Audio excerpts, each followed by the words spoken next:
कि लहरों से डरकर नौका पार नहीं होती, कोशिश करने वालों की कभी हार नहीं होती।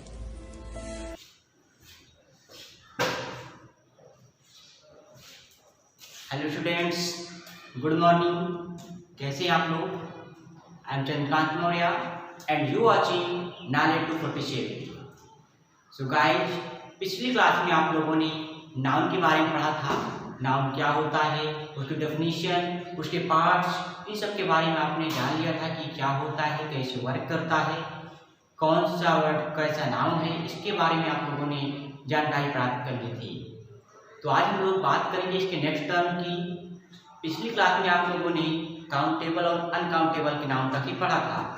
तो आज हम काउंटेबल और अनकाउंटेबल को अच्छे तरीके से, ब्रीफ तरीके से पढ़ेंगे। उसका जो एग्जाम बेस पे क्वेश्चन आते हैं वैसे पढ़ेंगे। चलिए देखते हैं आज की काउंटेबल एंड अनकाउंटेबल।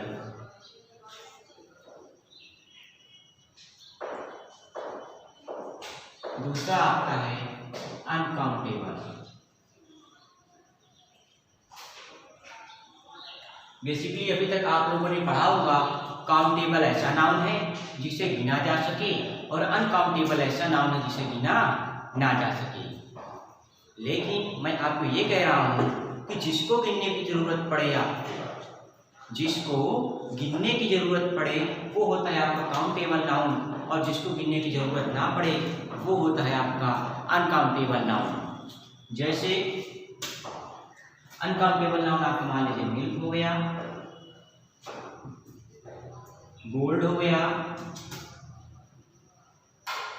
हेयर हो गया, स्टार हो गया, लव, ऑनेस्टी एक्सेट्रा वर्ड। ये ऐसे वर्ड हैं जिनको हमें गिनने की जरूरत नहीं पड़ती है। अब इसी सेम अपोजिट में जिनको गिनने की जरूरत पड़े, जैसे boy, book, girl, student etcetera words. ऐसे नाउन जिन्हें गिनने की जरूरत पड़े आपका काउंटेबल नाउन, और जिसे गिनने की जरूरत ना पड़े उसे अनकाउंटेबल नाउन कहते हैं। यहाँ तक क्लियर हो गया होगा। अब हम इसी टॉपिक पे आगे कुछ चर्चा करते हैं, आगे बात करते हैं कुछ। जिसमें क्वेश्चन नंबर पहला मेरा ये है कि जो आपका प्रॉपर नाउन है वो कैसा है, काउंटेबल है या अनकाउंटेबल है। पहला क्वेश्चन आपका,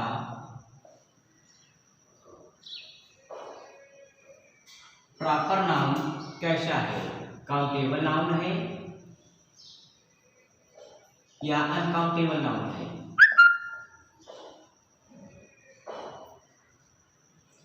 बताइएगा। देखिए प्रॉपर नाउन क्या होता है। प्रॉपर नाउन जो अपने आप में यूनिक हो, जो अपने आप में यूनिक हो। यूनिक का मतलब जो एक हो, जिसके जैसा दुनिया में कोई और ना हो, तो जिसके जैसे कोई दुनिया में और हो ही नहीं सकता, तो हमें उसे गिनने की जरूरत तो पड़ेगी नहीं। मान लीजिए किसी का नाम राम है, किसी का नाम क्या है, राम है, तो क्या राम के जैसे किसी और को देखा होगा क्या? मान लिया आपने राम जैसे किसी भी बंदे को देखा, लेकिन क्या राम के जैसे उसके पास वर्च्यू है, जो राम के अंदर गुण है, अच्छाई बुराई कुछ भी मान लीजिए, क्या अदर पर्सन के पास ऐसे गुण हैं? नहीं होंगे। इसलिए राम आपका क्या है, प्रॉपर नाउन है। ये अपने आप में यूनिक है, और जो यूनिक हो क्या होता है आपका अनकाउंटेबल नाउन। तो प्रॉपर नाउन आपका कैसा है, अनकाउंटेबल नाउन। तो अब हम ऐसे ही बात करें, जो शेष 4 पार्ट्स हैं वो काउंटेबल है या अनकाउंटेबल है, इसके बारे में हम देखते हैं। अब जो आपका कॉमन नाउन है कैसा है।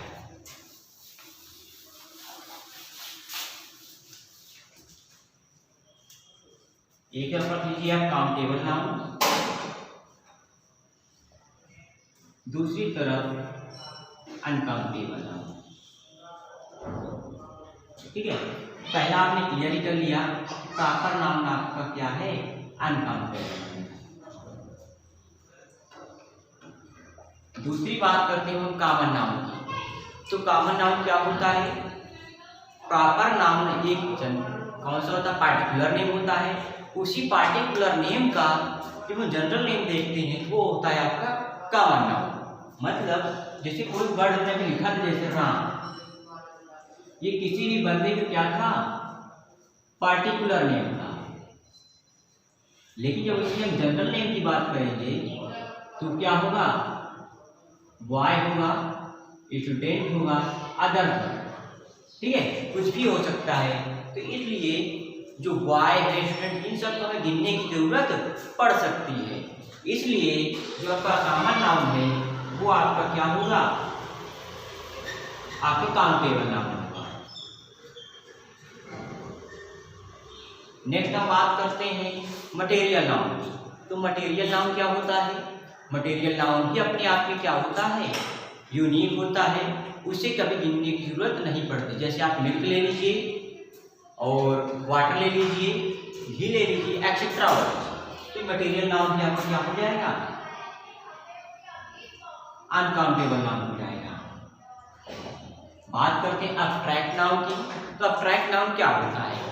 अब्स्ट्रैक्ट नाउन ऐसा नाउन जो फीलिंग को शो करता है, इमोशन को शो करता है, जो हमारे अंदर भावनाओं को शो करता है, वही होता है आपका अब्स्ट्रैक्ट नाउन।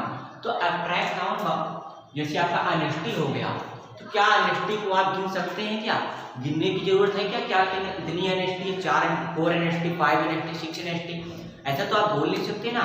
इसलिए जो आपका ऑनेस्टी हो गया वो भी आपका क्या होगा? अनकाउंटेबल। मतलब अब्स्ट्रैक्ट नाउन भी आपका अनकाउंटेबल नाउन होता है। अब हम बात करते हैं नेक्स्ट टर्म की इसकी। इसका नेक्स्ट टर्म है आपका कलेक्टिव नाउन। अब कलेक्टिव नाउन को जरा विस्तार समझते हैं, इसका पूरा प्रोसेस क्या है। देखिए, कलेक्टिव का मतलब होता है कलेक्शन। आपने पिछली क्लास में भी पढ़ा था कि कलेक्टिव का मतलब होता है आपका कलेक्शन। किससे रिलेट करता है? ये कलेक्शन से। जब हम लोग काउंटेबल और अनकाउंटेबल की बात करते हैं तो हम लोग काउंटेबल को 2 टुकड़ों में बांट कर इसको बात करते हैं। इसको कैसे करते हैं? इसको 2 पार्ट में डिवाइड करके बात करते हैं। एक ऐसा कलेक्टिव नाउन जो अपना पूर्ण भाव देता है। कलेक्टिव नाउन को 2 टाइप में लोग डिवाइड करते हैं। पहला, एक जो अपना पूरा अर्थ दे, पूरा सेंस दे, पहला वो। दूसरा जो अपना पूरा सेंस ना, जिसे कॉम्प्लीमेंट की जरूरत पड़ जाए, तो वो होता है नॉन कॉम्पैक्ट। मतलब पहला होता है सेल्फ कंप्लीट मीनिंग जो देता है वो सेल्फ कंप्लीट सेंस, दूसरा नॉन कंप्लीट सेंस। ठीक है, जो सेल्फ कंप्लीट सेंस मीनिंग देता है उसे बोलते हैं हम लोग कॉम्पैक्ट,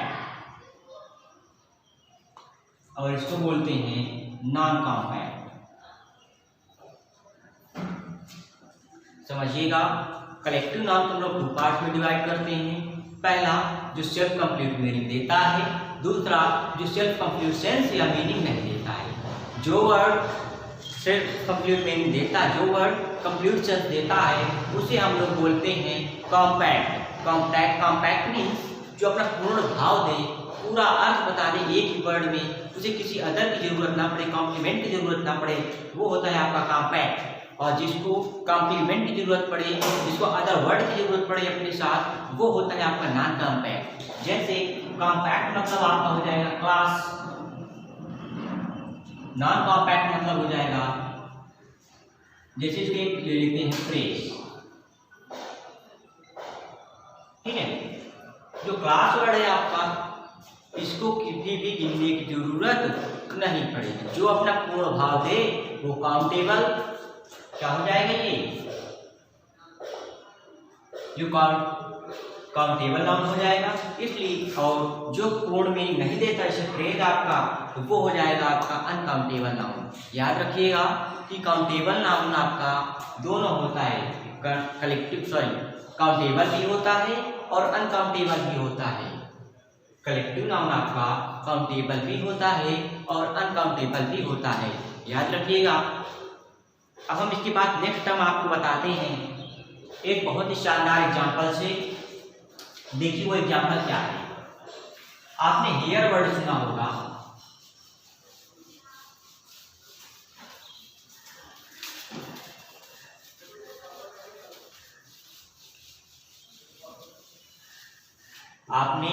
हेयर,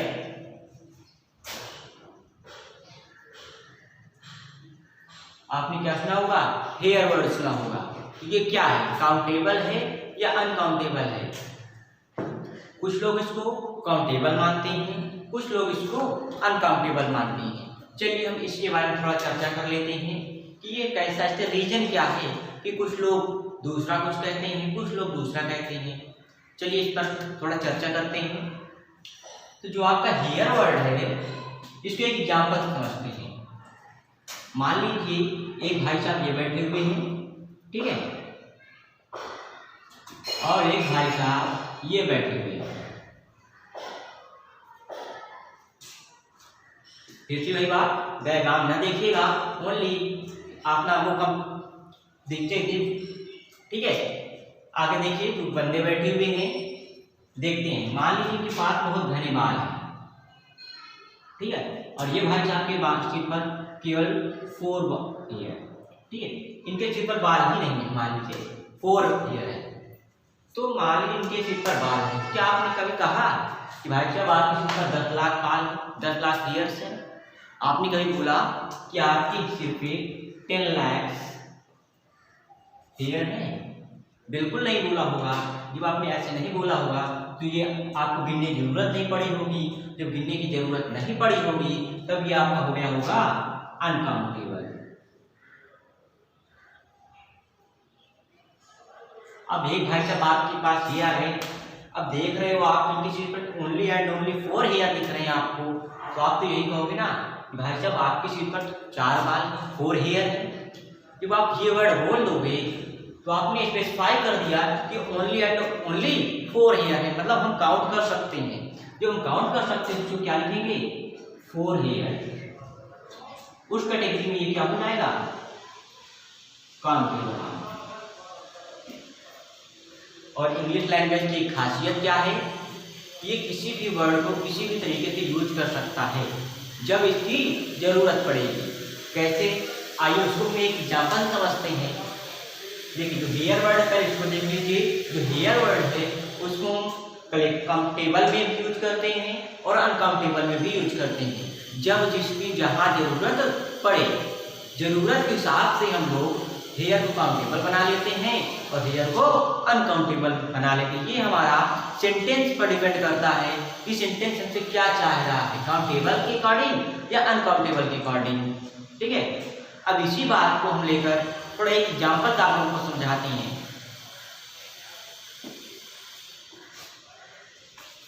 थोड़ा फनी एग्जाम्पल है, समझिएगा। आप लोग जब छोटे थे तो आप लोगों ने क्या पहना था? समझिएगा, जब आप लोग छोटे थे तो आप लोग क्या पहनते थे? कभी फ्रॉक भी पहन लेते थे, पहनते थे कि नहीं पहनते थे? तो आप लोग फ्रॉक पहन लेते, वैसे फ्रॉक पहनता कौन? गर्ल्स पहनती हैं। लेकिन आप बॉयज होते, जब मतलब अपने छोटे में, बचपन में जब फ्रॉक पहन लेते थे तो क्या आपके फ्रॉक पहनने मात्र से आपका जेंडर चेंज हो गया था? आप लड़की हो गए थे? नहीं हुए थे ना। मतलब हमारी जरूरत पड़ी थी उसको पहनने की, हमें अच्छा लग रहा था इसलिए हमने फ्रॉक पहन लिया था। इसलिए इंग्लिश लैंग्वेज में जहाँ पर जरूरत पड़े वैसे यूज कर लेते हैं। जैसे हमने अपने बचपन में उस फ्रॉक को यूज किया था, फ्रॉक पहनने मात्र हमारा जेंडर नहीं चेंज हुआ था, वैसे ही हम काउंटेबल को अनकाउंटेबल में और अनकाउंटेबल काउंटेबल चेंज कर लेने से वो कभी काउंटेबल नहीं बन जाएगा। यहाँ तक ये पॉइंट क्लियर हो गया होगा आपका। अब बात करते हैं हम नेक्स्ट टॉपिक इसमें। नेक्स्ट टॉपिक क्या है इसमें?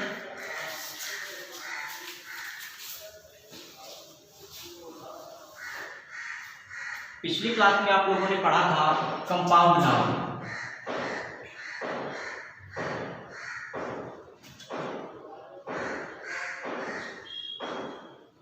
ठीक है, कंपाउंड नाउन क्या होता है आपको हमने बताया था।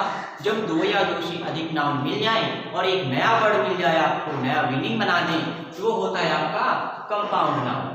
अब क्वेश्चन आपके एसएससी, यहाँ तक एयरफोर्स में कई बार आपने क्वेश्चन पूछा है कंपाउंड नाउन से कि कंपाउंड नाउन दे देगा, बोलेगे इसका प्लूरल फॉर्म बताइए। एसएससी में भी कई बार पूछा गया है ये क्वेश्चन कि कंपाउंड नाउन का प्लूरल बनाइए। अब पहले बात करते हैं कंपाउंड नाउन होता क्या है। पहला मान लीजिए brother in law,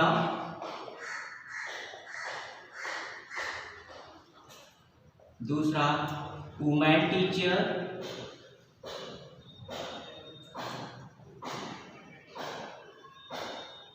पाशरबाई, etcetera words. ये 3 आपके सामने कंपाउंड नाम लिखे हैं। क्वेश्चन आपसे कहेगा कि इनका प्लूरल फॉर्म बताइए। देखिए कैसे बनाते हैं। एक बात हमेशा याद रखिएगा, इसमें 3 कैटेगरी चलती है। 3 पॉइंट हैं आपके जो आप हरदम याद रखना। चुटकियों में क्वेश्चन सॉल्व हो जाएगा इसका बिना किसी टेंशन के। पहला क्या है रूल, जब भी कंपाउंड नाउन में प्लूरल पूछे और कंपाउंड नाउन में क्या लगा हो, प्रीपोजिशन बीच में यूज हुआ हो। क्या यूज हुआ हो, प्रीपोजिशन यूज हो बीच में, तो हम उसका प्लूरल बनाते समय प्रीपोजिशन के पहले वाले वर्ड में एस या ईएस लगाकर बनाते हैं। जैसे इसका फिर क्या बनेगा, इसका हो जाएगा ब्रदर्स इन लॉ। क्या हो जाएगा, ब्रदर्स इन लॉ। दूसरा, यदि क्वेश्चन में मैन या वुमेन का जिक्र किया हो, क्वेश्चन में मैन या वुमेन का जिक्र किया हो, तो इसका प्लूरल बनाते समय हम दोनों वर्ड का प्लूरल बनाते हैं। क्या करते हैं, दोनों वर्ड का प्लूरल बनाते हैं। इसका क्या हो जाएगा, वुमेन टीचर, वुमेन टीचर्स। ठीक है। नेक्स्ट अगर क्वेश्चन में फिर वही बात आ गई आपकी, क्या रखा हुआ है, प्रीपोजिशन रखा हुआ है, तो इसका भी क्या बनेगा आपका, प्रीपोजिशन के पहले वाले वर्ड में हम लोग क्या यूज कर देंगे, एस या ईएस यूज कर देंगे, तो पासर्स बाय हो जाएगा। यहां तक पॉइंट क्लियर हो गया होगा आपका। सो आज की क्लास यहीं तक। इसके बाद कल से हम लोग आपके रूल स्टार्ट करेंगे। ये तो आपके बेसिक नॉलेज था, बेसिक आज हमारा कंप्लीट होता है। कल से हम आपका जो कॉन्सेप्ट होते हैं, छोटे छोटे कॉन्सेप्ट आपके रूल बनते हैं, एरर बनते हैं, उनसे रिलेटेड जो आपके रूल्स हैं उनको करवाएंगे। तो आज के लिए यहीं तक। Thank you class.